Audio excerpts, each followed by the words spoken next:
ધોરાજી પાસેના જમનાવડ ગામના દરબાર દાદાભાઈ શ્રીહરિના અનન્ય આશ્રિત હતા. એમનું મૂળ નામ સુરસંગ સુજાનસંગ સોલંકી હતું. તેઓ પંચાળા દરબાર અને સત્સંગના શિરમોડ ઝીણાભાઈના કાકાના દીકરા ભાઈ હતા. દાદાભાઈ ગુરુદેવ રામાનંદ સ્વામીના શિષ્ય હતા.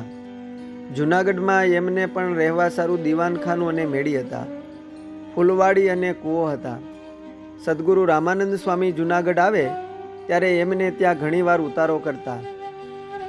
સંમત 1858માં શ્રીહરિ જ્યારે સંતો સાથે જૂનાગઢ પધાર્યા ત્યારે એકાંતને જ્યાં સ્ત્રીઓની અવરજવર ન હોય એવી અલાયદી જગ્યા હોય ત્યાં ઉતારો કરવાની ઈચ્છા કરી ત્યારે એમની આ ફૂલવાડીમાં ઉતારો કર્યો હતો.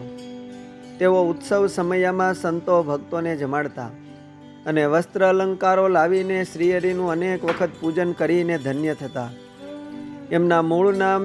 એમના મૂળ ગામ જમનાવડમાં પણ તેઓએ શ્રીહરિને તેડી જઈને એમના ઘરે રસોઈ થાળ કરીને જમાડ્યા છે.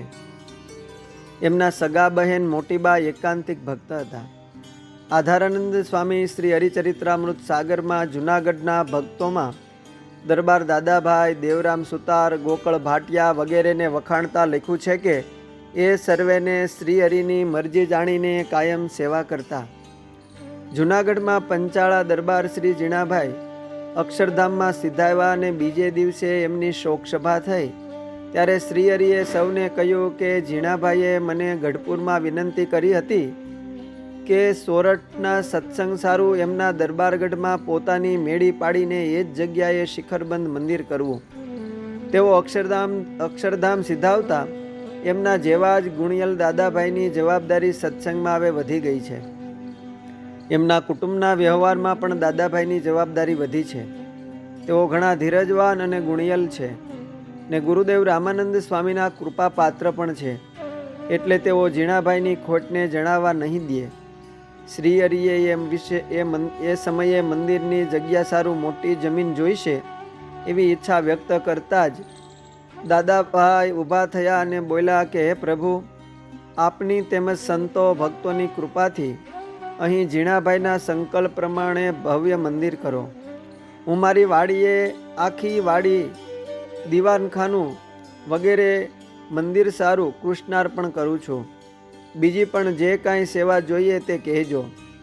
અમને કાયમ તમારા જાણીને હિત ઉપદેશ કરજો અને અમારા ઉપર કાયમ રાજી રહેજો. આમ કહીને પોતે મંદિર સારું સંવત 1882ના માગસર સુદ એકાદશીને મંગળવારને દિને એ જમીનના લેખ કરાવીને પોતે સહીઓ કરીને શ્રીહરિને અર્પણ કર્યો. આ લેખમાં જમીનનું ક્ષેત્રફળ 650 ગજ હતું કે જે એ મહાપ્રસાદીના કૂવાથી દક્ષિણમાં 28 ગજ અને પૂર્વમાં 20 ગજ હોવાનું એ લેખમાં આજે પણ સ્પષ્ટપણે વાંચી શકાય છે.